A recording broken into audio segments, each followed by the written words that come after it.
So thank you all for joining me. As Douglas said, my name is Reem Ibrahim. I work in communications at the Institute of Economic Affairs. We were founded back in 1955, so sort of quite a long journey for a free market think tank. And I think, most of the time when you hear about the free market, when you hear about capitalism, these kind of terms that are, pretty highly politicized, people talk about the way in which the consequences of capitalism are fantastic. We've seen millions of people across the world be lifted out of poverty. We've seen the fact that we've got all this technology, the fact that I get to have an iPhone, and that effectively with technology it's been equalized. People across the world are able to access the internet. And all of these things are fantastic and genuinely are great arguments for the free market. But I think that what isn't really talked about enough is the moral argument for capitalism, the moral argument for free markets. And that's what I would like to talk to you all about today. So, anybody that's been on the internet, and I'm assuming that all of you lovely people have been on the internet and on social media, you will hear about a lot of the different types of arguments against capitalism. So the common criticisms of capitalism tend to be that we see exploitation. So this is a quote: "The proletarians have nothing to lose but their chains." Does anybody know where this quote might come from? Does anybody have an idea? You can just shout it out if you do. That Marx or Engels? Yes, it was Karl Marx. Yes. So Karl Marx said that proletarians have nothing to lose but their chains. The second main argument or main criticism against capitalism is that it causes selfishness. The bourgeoisie has pitilessly torn asunder the mottery of ties that bound man to his natural superiors, and left remaining no other nexus between man and man than naked self-interest, that callous cash payment. Oh, it's so evil. And the third main argument that we see against capitalism is instability. This is the idea that it appears then that capitalist production comprises conditions independent of good or bad will. So effectively, that capitalism breeds all of these awful things, that people are exploited, that individuals end up being incredibly selfish, and that we see instability. Now, I could argue against many of these criticisms, for many hours, and I think that many of us that work in think tanks are doing this all the time. But we see these three arguments permeate online spaces consistently. So the capitalism causes exploitation argument. So I think this is probably one of the most pernicious of all misunderstandings that I encounter regarding markets.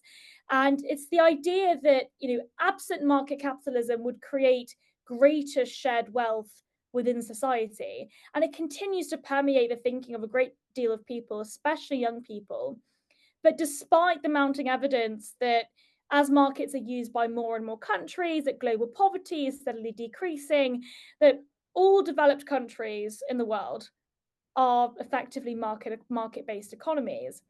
And more importantly, the evidence is clear that this decline in poverty has happened as a result of the embracing of free market capitalism. If you look at countries like China or India, where they've been able to open up to more free trade and they've been able to see poverty alleviate.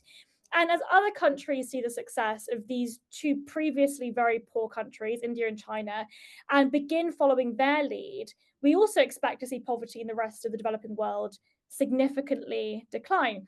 Now, in The Wealth of Nations by Adam Smith, has anybody heard of Adam Smith? Hands up if you have heard of Adam Smith. Oh, wonderful, amazing. So Adam Smith explained how markets, by continuously expanding the range of goods and services to an ever increasing number of people, would produce what he called universal opulence. And I think it's not surprising that these ideas kind of filter down as a result of this idea that socialism leads to greater prosperity for the masses. But as I said, all developed countries have market-based economies, and any attempt to estimate the total number of killings and murder and effective starvation as a result of communist regimes depends greatly on sort of the expansion of definitions. Sometimes it ranges from about like 10 to 20 million to as high as 110 million. So when we're thinking about the real consequences, the real life consequences of those kind of incredibly authoritarian regimes, the evidence is all there. This idea that capitalism causes people to be selfish, the second argument. Now, there's an economic historian over on your side of the pond called Deirdre McCloskey who noted that at all times, people have attempted to amass capital, which is broadly defined to be land, resources, and money.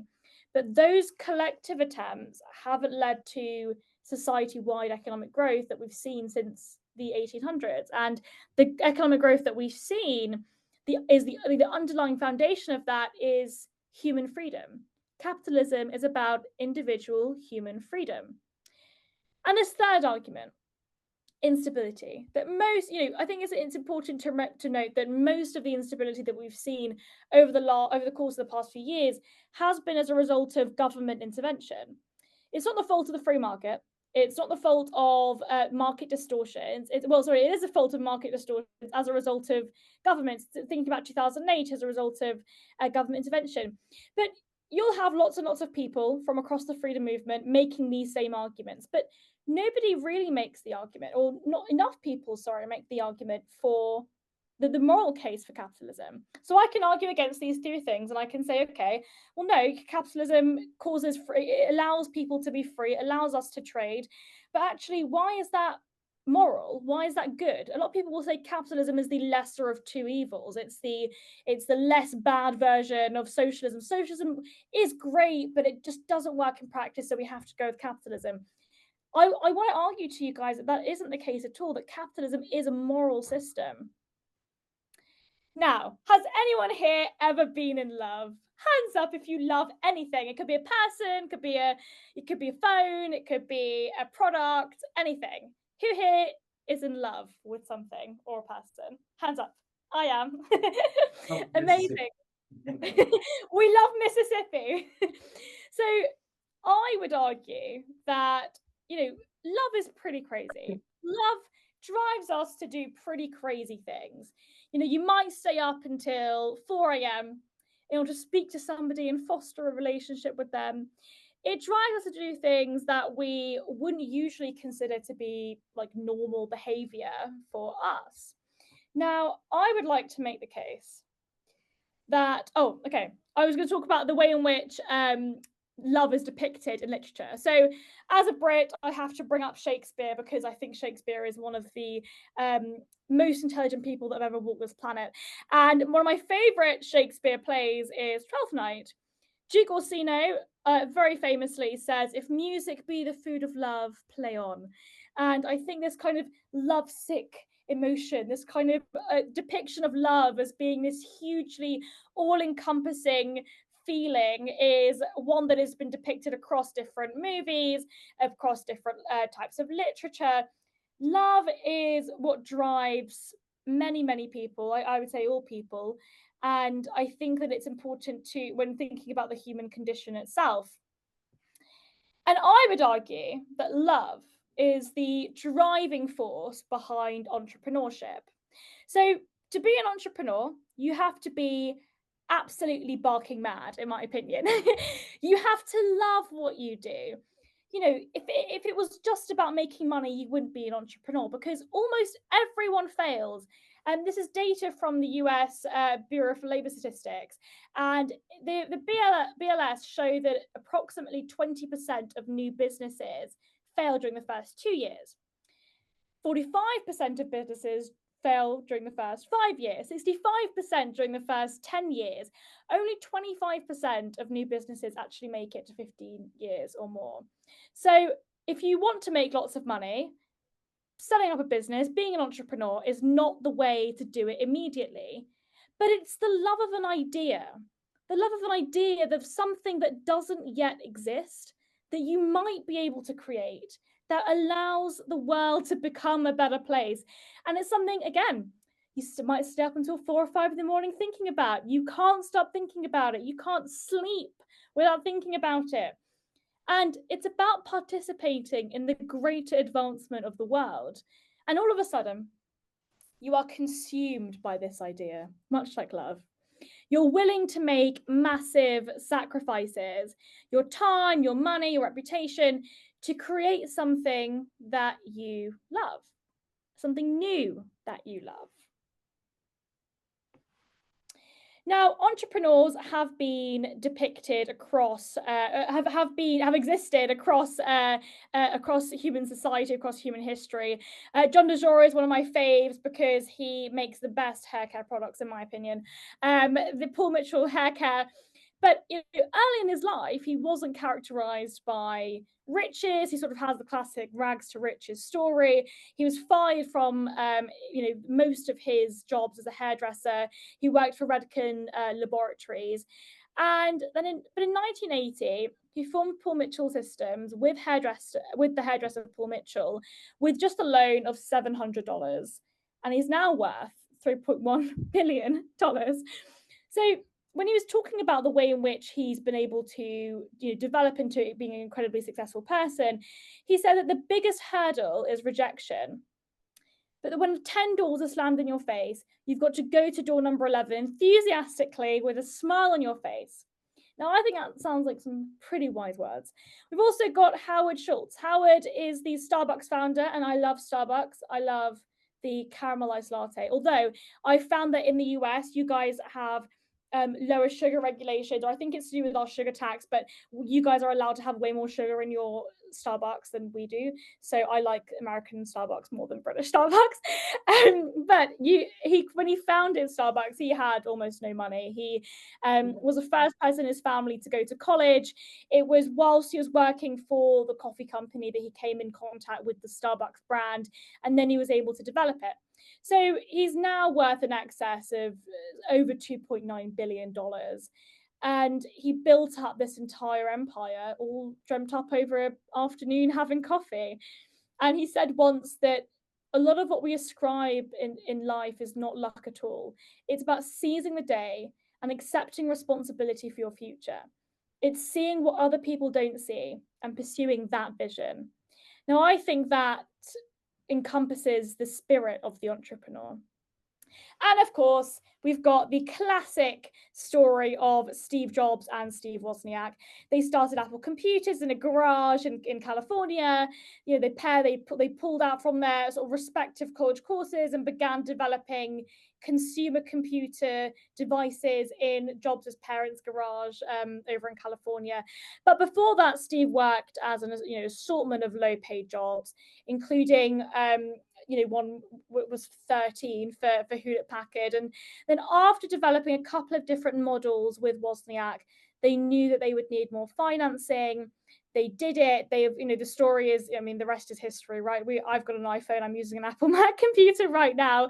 And they have been, I think, one of the most, if not the most successful examples of, rags to riches, successful entrepreneurs. And he said, his legacy is it's our pockets and it's on our screens in the cinema, it's all around us. And he said that we should always persevere when times get tough. Quote unquote, he said, sometimes life is going to hit you on the head with a brick. Don't lose faith, which I love. Now, I think it's important to note that, there are, of course, many, many examples of entrepreneurs that have done fantastic things. But in a free market economy, you are rewarded for creating something that other people want. So as an entrepreneur, you not only love something, you not only want to pursue something, but you have the creative freedom to pursue that thing. It is in our self-interest to cooperate with one another. That's something that Adam Smith argued for. And in a market economy, for an entrepreneur to be successful, they must provide something that other people will also want. And I believe that love is that driving force behind entrepreneurship. Most new businesses will fail, and yet love and hope is what drives people to become entrepreneurs. They love the idea of something that doesn't yet exist, and in a free market economic system, there has to be something that other people want. They can't just create something and just keep it for themselves. In order to expand a business, you have to have consumers, and so it has to be something that other people will want as well. And you're rewarded for that. And I think that's the primary important thing to note here. Now, who here has heard of Israel Kirzner?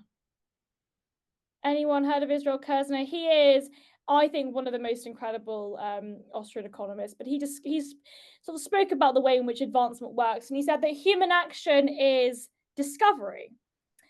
An act of discovery in which resources are deployed to achieve an objective represents the realization that before the discovery, the relevant resources had been undervalued. So the full potential of these resources had not been up to now understood. And so the act of discovery, and indeed the act of every human action, represents the discovery of a hitherto unsuspected value in hitherto undervalued resources. So the entrepreneur sees that these resources has up until now been undervalued and decides, okay, I'm going to create something that other people will want, that people have not yet seen, that is not yet on the market. And they're able to then create those things and innovate, and they have the freedom to do that.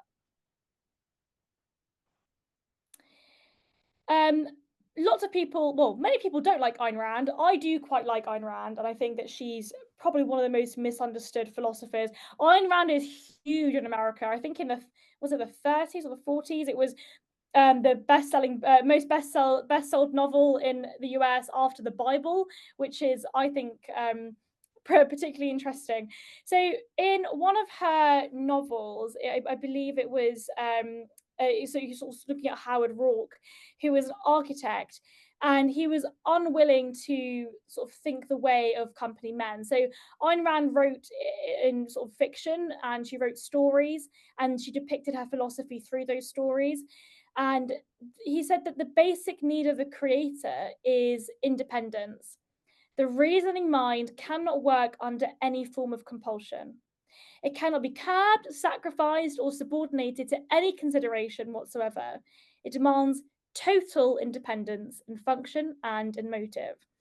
Now, excuse me, what I think is interesting about Howard Rourke is he's kind of a quintessential entrepreneur. He's kind of that character. And in one of the most poignant scenes, Howard Rourke reflects, with sort of compassion and empathy on the plight of his friend, who was a sculptor called Stephen Mallory. And he suffered because he can't do the work that he wants to do. So he's not allowed to get the thing, this sort of love, this drive, this hope inside of him out to the world. And it kind of causes an ache or a yearning, a yearning for this thing to come into existence. And this is exactly why I think the free market is the most superior economic system. It's not because it's, or not necessarily because of all the fantastic things that come out of it, although that is also true.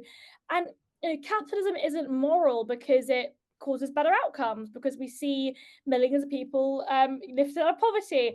But that is an argument that adds to it, but it has nothing to do with the morality, the philosophical morality of the free market. Capitalism is moral because it's encompassed by the voluntary exchange of goods and services. It's voluntary. No one is coerced. It's an exchange of value for value.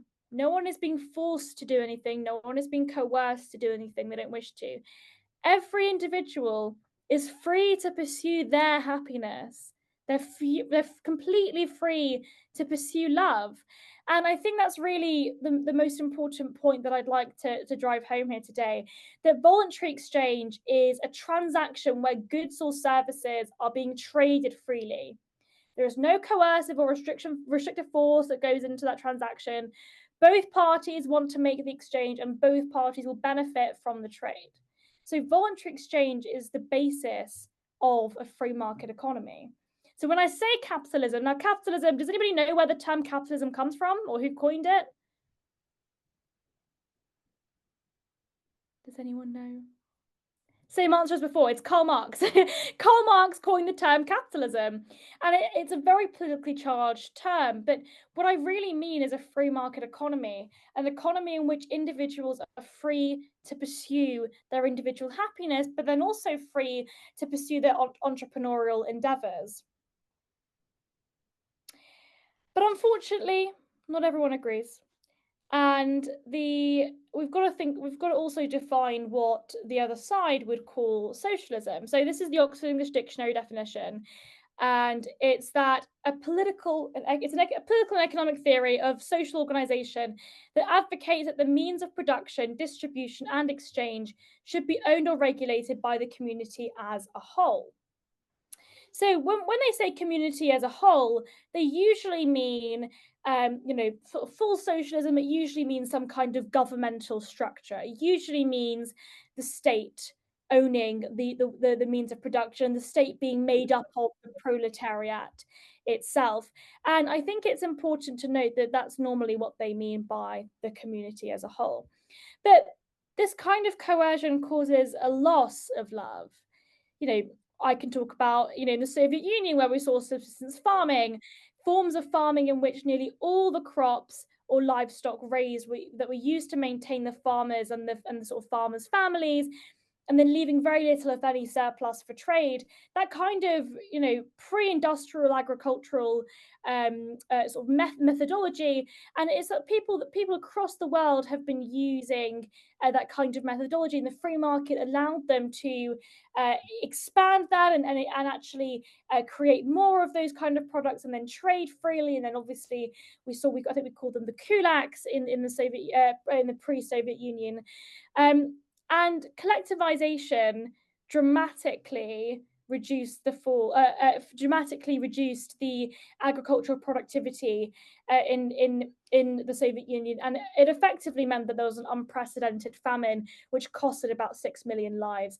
Now, the fall in output in turn undermined any kind of attempts to import the necessary industrial capital, and so GDP stagnated, and the first 5-year plans were not fulfilled.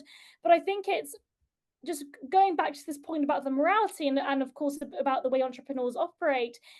Farmers went back to subsistence farming because they weren't rewarded for economically, they weren't rewarded for producing anything more than the state required of them to produce, but also they would often be killed if they were found to be producing more than that, because they were seen as being sort of petty bourgeoisie and the evil capitalists.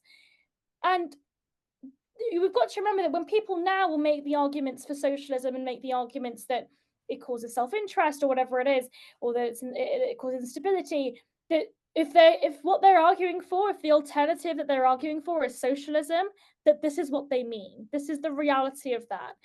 But going back to this moral point I think is incredibly important, because you've got to be able to also make the positive moral case for freedom, for free markets, for voluntary exchange. Now, I don't know if this will work, but iPencil was a concept created by a guy called Leonard Read, but Milton Friedman kind of popularized it. I'm hoping the sound is going to work. Let's see. Can you guys hear that? Perfect. The basic principles underlying the free market, as Adam Smith taught them to his students in this university, are really very simple. Look at this lead pencil. There's not a single person in the world who could make this pencil. Remarkable statement? Not at all. The wood from which it's made, for all I know, comes from a tree that was cut down in the state of Washington. To cut down that tree, it took a saw. To make the saw, it took steel. To make the steel, it took iron ore.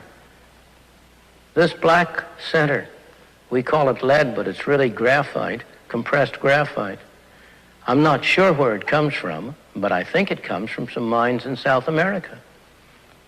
This red top up here, the eraser, bit of rubber, probably comes from Malaya, where the rubber tree isn't even native.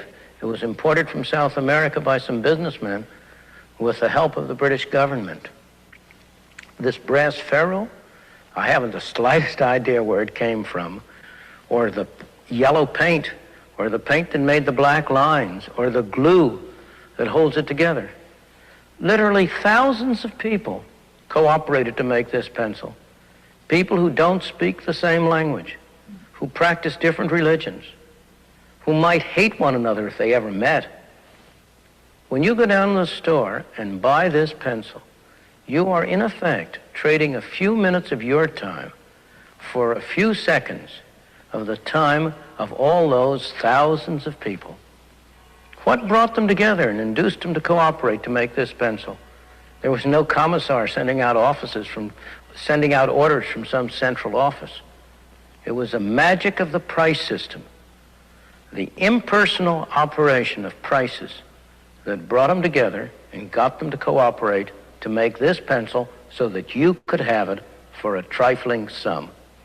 That is why the operation of the free market is so essential, not only to promote productive efficiency, but even more, to foster harmony and peace among the peoples of the world. Amazing. So that's kind of a summary of Leonard Reed's I, Pencil. I would really recommend anyone reading it if they could. I think there's PDFs available online that were published by some American think tanks, I think.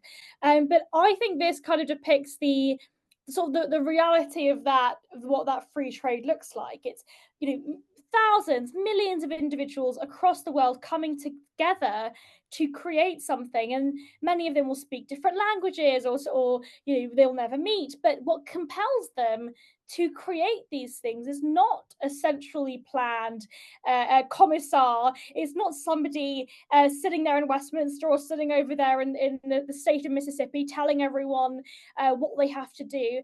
But instead, it's a complete freedom and individual liberty that allows those individuals and compels them to operate within that, and that's what we call the division of labor, which I'm sure is a concept you'll come across again. But unfortunately, we are losing the intellectual battle amongst young people. Now, anyone here who has been on social media or spent a second on Twitter knows that there are many, many people that don't agree with what I'm saying, that will say that actually this isn't the case. This is polling data that was done by Lega, but it was commissioned by the Fraser Institute. And it found that support for socialism as the ideal economic system is strongest amongst 18 to 34-year-olds, regardless of country. So the total agreement that socialism is the ideal economic system amongst this younger age range from 43% in the US to 53% in the United Kingdom. So clearly, Douglas and his think tank are doing a much better job than we are over here in the UK, because we have the majority of 18 to 34-year-olds that believe that socialism is the ideal economic system. And I think it's tragic, and I think it's pertinent that all of us in that age range and above that age range advocate for these ideas and really do understand them properly, because when we're thinking about the alternative, this alternative socialism, I think it's important to define what that means, and I hope I've done that for you today. But also just to recognise, what these kind of definitions mean and what the reality of that really is. And that's why I think it's so important that we make the moral case for free markets. We make the moral case for capitalism. Capitalism is freedom. It's about human freedom, and it's about effectively consent. It's voluntary. It's individuals consenting to exchanging their goods and services. And I think it's about exchanging value for value. No one is compelling you. No government is compelling you. It's completely up to you as an individual what you do with your time and with your life. But unfortunately, again, we're losing the argument. And anyone that's been on TikTok, hands up if you're on TikTok.